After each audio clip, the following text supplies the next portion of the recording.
What is up, everyone? Welcome back. Today we are bringing you episode 8 of Select Your Character, the live unedited dive into action figure news relating to the fighting game world and fighting game adjacent properties. We touch on Super 7, we're touching on Jada Toys, as well as Storm Arena and more. But unfortunately, the theme for today's video is QC issues. We're going to be getting into some QC issues for Jada Toys Invincible exclusive, as well as the latest Sagat exclusive from Storm Arena. We're also going to be talking about some brand new leaks for Super 7's Invincible line, and we'll wrap it up with some third-party stuff as well. So we have a lot to cover. Let's go ahead and jump into it. First off, we are starting with the brand new Super 7 Invincible line. This is the Battle Beast figure. Now, at San Diego Comic-Con, they did release a SDCC exclusive Ultimates version of this figure, which comes with way more accessories and all of that. But Super 7 does also offer what they call the deluxe version of these figures. So essentially, it's the same figure as the Ultimates version, just with less accessories, sometimes like less paint applications, sometimes even lesser quality plastic and things of those natures. Just a more budget-friendly version of the Ultimates version of these characters. So as you see here, the first release that dropped today on GameStop is the Super 7 Battle Beast with his sort of blood-splattered version. Is not quite battle damaged, but covered in this green blood. He does come with one accessory, which is the broken sword, as you can see there. But that's all he's going to come with. Again, this is sort of the dumbed down version of their Ultimates line, so no extra hands, no additional head sculpt, or other accessories. But this one does have the additional blood splatter paint apps. So this one will be a cool one to get. Now, I was not in on the Ultimates one. That one was a $70 figure. This one is a much more affordable price at the $30 price point. So I actually ordered this one and will be having a review for this deluxe 7-inch Battle Beast from Super 7 on the channel later next week. So I'm just interested, I'm intrigued and interested to see how these figures came out. I didn't want to pay the $70 for the Ultimates version, so this is a good compromise just to see how the line is turning out, because we also got some leaks from a website, gonewmeta.com, preemptively putting up some of the other deluxe offerings from Super 7's Invincible line. Also keep in mind, these are a 7-inch scale, so these are not a 1/12 scale figure. So it'll be interesting to see what these end up looking like, what accessories these end up coming with, and everything like that. But it is a much more affordable $30 price point. But you can see here we are getting 4 figures, probably coming pretty soon. This looks like this is the next wave from Super 7's Invincible line. We have Invincible himself as the first option here. So we'll see how he looks, which costume. Again, these are the comic-based versions of these characters, so they're going to look a little different than the animated show. But I'm interested to see how Super 7 handles these. I like the aesthetic of Super 7's figures, but their articulation is usually where I have problems with them. So we are getting the Invincible, we're getting Angstrom, which will be a cool one to see how Super 7 handles that design.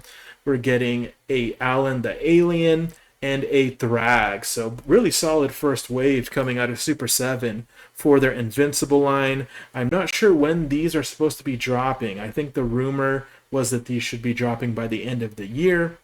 So we'll see when these end up releasing and in collectors' hands, but I wouldn't be surprised if they get this first wave of figures out by the end of the year, maybe early next year. And if they look good, I might purchase these and review them on the channel as well. But nice solid first wave for Super 7's Invincible line. Now, as I was saying, today the theme of the video is unfortunately QC issues. I'm sure if you're a part of the action figure world, if you're a fan of Jada figures, or if you've just been paying attention to any news from the action figure community, you will know by now that the exclusive San Diego Comic-Con Battle Damaged Invincible figure, which released at the end of July at San Diego Comic-Con, it was the first Invincible figure we're getting from Jada Toys, unfortunately is being plagued with multiple QC issues. You see the one I have up here on screen right now. Quite a few of these figures have some paint defects. As you can see here, I've seen a few with this kind of muddled paint on the back of their figure right here. I've seen some people have the paint rubbing off on the diaper piece of that softer plastic. So those are some QC issues that we're seeing pop up from people as they're opening their figures and playing with their figures. I've also seen the butterfly joint up here, specifically I believe on the right shoulder, so the one we're seeing here, is starting to rub off. It seems like there's maybe some flashing under there that's scraping against that blue paint and starting to rub it off. That's I've seen on a few different pieces already. We're seeing some weird joint stuff. This one says like it has a damaged foot joint that doesn't hinder articulation, but you know, you never want to see stuff like this out of a brand new figure right out of the package. A lot of people are enjoying the figure, but we're seeing more and more of these figures having these QC issues. My version, I did a review on the channel. You can go check that out, a full in-depth review of my figure here. Mine, fortunately, didn't have a lot of the QC issues that we're seeing. I did have a couple of them, though. So the paint on mine is pretty good, but I am seeing a little bit of paint rub on the butterfly piece where the blue paint is. And I think the most common QC issue we're seeing with this Invincible figure currently is the arm. I think it's his left arm specifically seems to be fairly loose compared to the other joints. Some people say that theirs falls off super easily. My copy did not have that problem. It's on there fairly solid, but I will say the construction of the figure is a lot different than their Street Fighter 2 line. So shout out to Spicy Psyduck. He was one of the first people to point this out. He had this figure early, that the tolerance on that joint there where that slides off, connecting the bicep to the shoulder, just wasn't very strong and came off rather easily.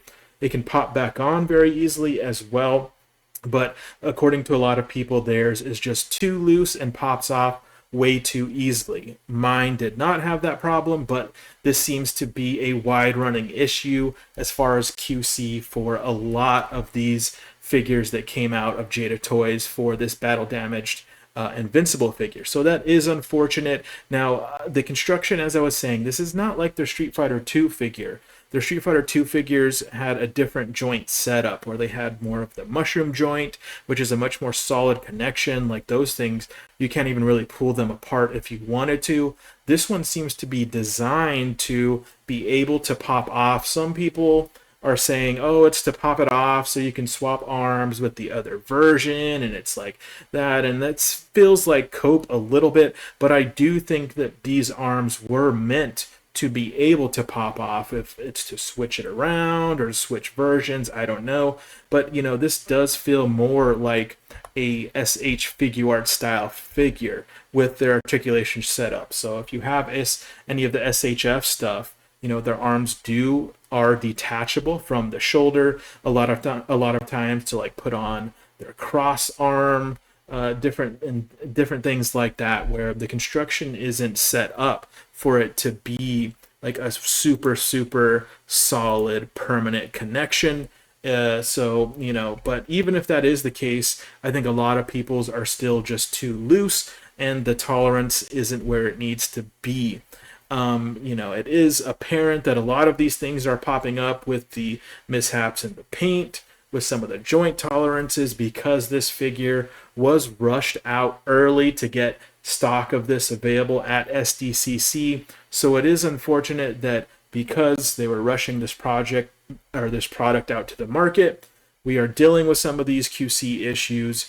Some people have a lot more QC issues than others, it's seeming. Some people's figures seem to be fine. Mine is pretty good, but does have a few little minor things. Like mine also did have a common one, is that like on the abdomen, it's missing some of the matte spray. Like he was sort of bent over, so it's like he was, in his crunch position like this when he was matte sprayed. So he's actually kind of missing some matte spray there. So mine did have that as well, that a lot of people have pointed out. So just a lot of little things like that are pretty apparent happen because of the sort of rush process to get these ready for STCC. So it's unfortunate. Doesn't affect the figure like in a super negative way. If you have the arm issue, I imagine that's probably really annoying, but a lot of people are able to like put it back on. You can still articulate your figure. A lot of people are really enjoying the figure still. I have a lot of fun posing mine and don't have any of those glaring issues, but you do not want to see widespread QC issues like this on a figure that is the first time it's hitting the market and a San Diego Comic-Con exclusive, so that it's limited. Now, Jada does have a really good customer service. If you run into any of these issues with yours, reach out to the Jada Toys customer service, which you can find on their website, and apparently they've been helping people out. I don't know if they still have copies to replace versions of yours if it has a lot of QC problems, but reach out to them and I'm sure they'll probably take care of you. So unfortunately, maybe one of the first big QC mishaps from Jada Toys since like the early Ryu that had paint rub and things like that. So again, unfortunate to see, but at least we know that Jada Toys has some time to fix these problems before the Wave 1 figures go into production and get into collectors' hands. And mentioning that may be the reason why Wave 1 was also pushed back. It was originally supposed to release November of this year, and it has been pushed back to January of 2027. That could have to do with some of these QC issues, them ironing out some of those kinks to make sure that when it gets a wider release, that everything is okay. Jada Toys did respond to a comment on one of their posts saying that it was also 3 times the amount of pre-orders that their like Street Fighter 2 stuff was getting for this first wave of Jada Toys Invincible figures. So that could also play into this, as well as they might not have been producing enough of these to fulfill the orders that they got as far as pre-orders go. So it might be just a combination of all those things, but I'm okay with them spending a couple extra months to really get these things right, and hopefully when we get the first wave of Jada Toys Invincible figures, we're not running into any of these problems and everything looks good. But I will say, having this figure in hand, seeing how it feels, seeing how it poses, you see the potential for how great this Jada Toys Invincible line can be. So I hope Jada Toys takes that extra time to get all of those things in line, and I think we're going to have a really good Wave 1 when it finally gets in collectors' hands. Now again, as I said, the theme is QC issues, and shout out to Richie Figs here, who was the first person to point this QC issue out to me, and then I saw it more widespread through Reddit and other places. But the Storm Arena BBTS Sagat, that is the purple and red shorts, the one that released a few weeks ago, when it got to collectors' hands, quite a few of them actually ended up missing the peg hole in the alternative head sculpt. It just wasn't like applied inside of there. It wasn't molded correctly. It's hard to say, but there was actually apparently quite a few of this BBTS exclusive missing this peg hole.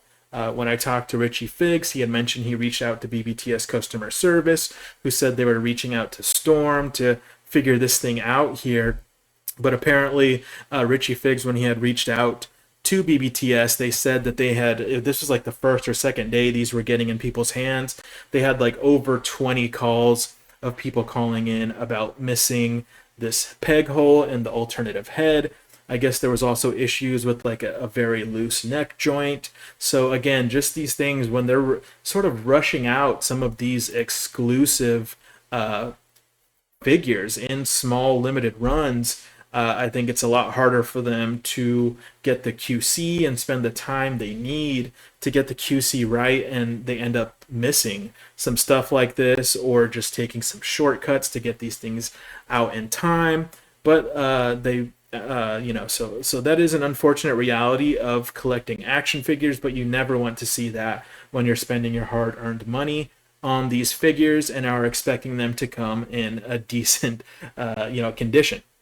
But BBTS said that Storm Arena is shipping over replacement parts, and if you did have this happen to your BBTS exclusive Sagat, reach out to them because they will be replacing those parts eventually once Storm gets those out to people. So luckily those are being taken care of.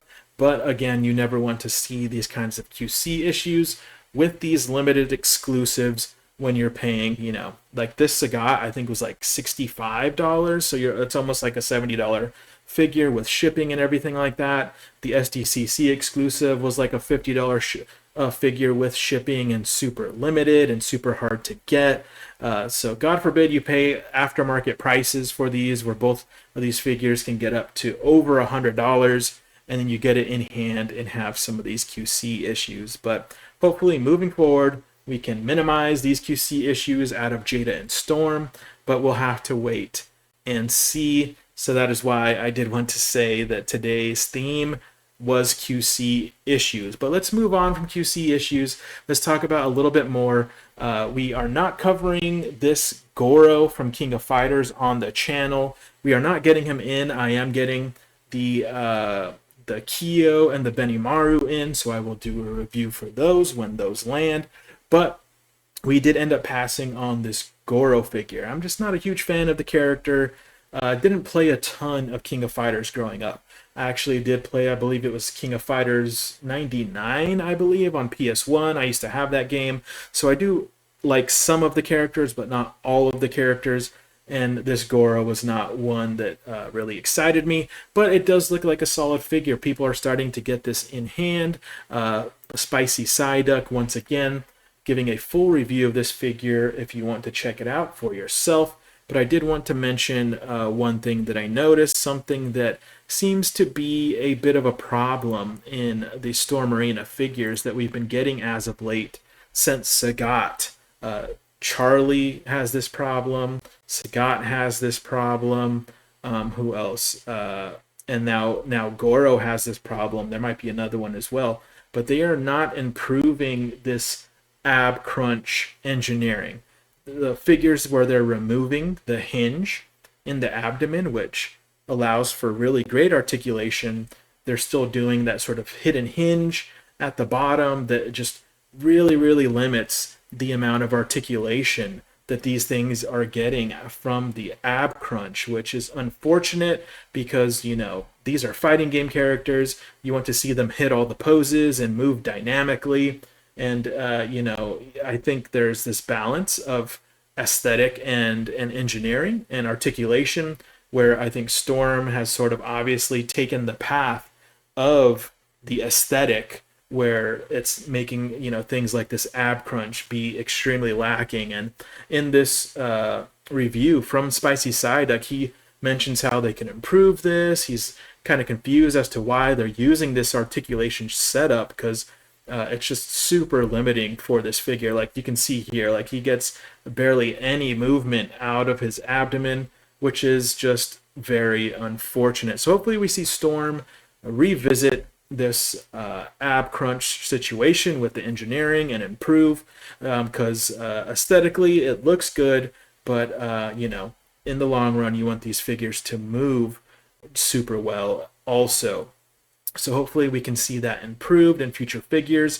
The Zangief that they have up for pre-order, they just updated his chest hair, which was very interesting, like they said, to help the movement, to help improve articulation, but he doesn't have an ab hinge, and I believe maybe using this same setup that is super limiting. So it's kind of weird to update a couple of things to make minor adjustments to improve movement, but the glaring issue, I think, is this ab hinge setup, which Zangief might have. We'll have to wait and see. I'm not 100% sure, but just seeing the promo photos and seeing how he's moving, it appears that he's going to also have the limited articulation from the abdomen that Sagat and this Goro have as well. But let's keep it moving. I did just mention the update for Zangief's abdomen, which, or it's not even his abdomen, it's his chest hair, the way they have it developed. So let's go ahead and pull that up here and take a closer look. So as you can see here, just yesterday, Storm Arena announced that they're updating the Zangief chest hair situation. It used to be just one singular piece that attached at the top and sort of protruded down the bottom. And I think they were finding that it was messing with some of the mobility, because they mentioned that they are updating this to help with movement. So now it's a two-piece situation where it's both on the bottom abdomen and the top, and it should free up some of the movement here. And it's actually taking a page out of the Jada Toys book, because this is how Jada Toys has their Zangief figure set up with his chest hair, and that one's set to release here by the end of next month. As you can see, here's another look where this figure looks really good. So I think this is a nice improvement here for this figure. Some people are iffy on it, but again, it goes back to the aesthetic versus articulation, and I think this is a move in the positive direction, because hopefully this will help it articulate some more. They're not showing it here for some reason. Like, I wish they would have showed this more clear to see how this is moving to help with his movement, because this actually isn't like that big of a difference as far as his ability to crunch from the previous version, as far as what I've seen. But you know, it's nice to know that they're updating these figures, even though the pre-order had already dropped like a month ago. You know, they're still making improvements to this figure as they move forward with their production timeline for it. But hopefully this isn't something that like pushes this figure back. This doesn't seem like a big change that could delay its release. But I think it's probably a welcome change for me if this does help its movement. You can look at the Jada Toys Zangief here, and you see this is how they have their set up, where that chest hair is actually two separate pieces, which just kind of tucks under as you crunch him over. And this just, again, I think helps with articulation and movement. And I really like that about the Jada Toys version. So, hey, you know, Jada, Storm Arena, you know, they borrow from each other quite a bit, it seems. And here's an example of Storm Arena taking something that works from the Jada Toys Zangief. But this is still set to release. I think it's Q1 of 2027. So yeah, it'll be great to get this figure in hand and see how he moves. Now let's move on to some silly stuff. 52 Toys did drop about 2 weeks ago pre-orders for their like desk accessories that are Street Fighter 6 themed. We have the set of pens. I was kind of hoping they would do these individually, because I would have paid like $20 for one of these, but for some reason they're selling you the full set for $80, which is just too much for me. I don't need all of these, but these are silly accessories. They look kind of cool, but just too much for me. I'm out on those. But they also did release the Zangief phone holder. If you want Zangief suplexing your phone, 52 Toys is providing, and I actually did pre-order this. So I'll have this for review come January 2027. And they also released the Guile Duster. This is like a little handheld duster where you use Guile's hair as bristles. It's $16, so you know I pre-ordered this weird thing as well, just to have for fun. Use it to dust off my keyboard or my computer or whatever, dust off action figures. But we'll have a review for this thing when it shows up come January 27 as well. So 52 Toys doing just weird stuff here, but hey, I'm kind of into it. It's kind of fun. But let's go ahead and wrap this up with some third party. We have X Kokan doing, who did the Quinn Lee, Chun-Li figure. Really well praised figure from the Street Fighter community and the Gooner community. I care more about just the articulation and the look of the figure, and it looks really good, and also skyrocketed in price on the aftermarket.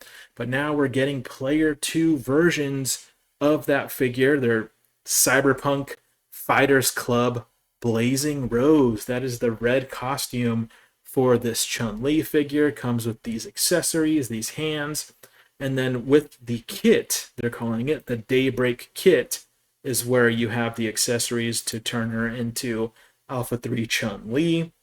And then we also have the Shadow Princess version, which is the black version. So here she is, just without the Alpha 3 setup. And let's see, do we get pictures? We don't even get pictures of them with their costume on. Maybe that's just a little too risky here, but as you can see here, this is the one that comes with the Shadow Princess, the black and red colorway, and then we have the one for the, what is it, Blazing Rose, that is the red and yellow colorway, which I prefer, or it's pink and red, it says. Actually, these pictures look red, but maybe this is more of a pink.